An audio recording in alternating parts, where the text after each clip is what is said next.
So again, I'm gonna just suggest, at least the way I think about things, that this pro-social purpose, and when you say beyond the self, I mean, that's exactly how I think of purpose. You know, the way Bill Damon, who's a collaborator and friend at Stanford, would define purpose as, you know, really believing in something that transcends your own personal self-interest. Doesn't mean it has to be against your self-interest, and ideally it's, you know, but kind of definitionally, it's about like, how is what I'm doing making other people's lives better?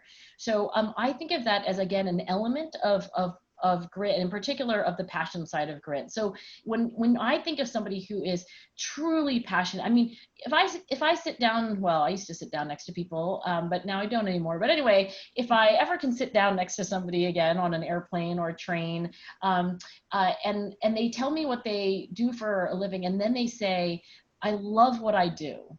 I love what I do.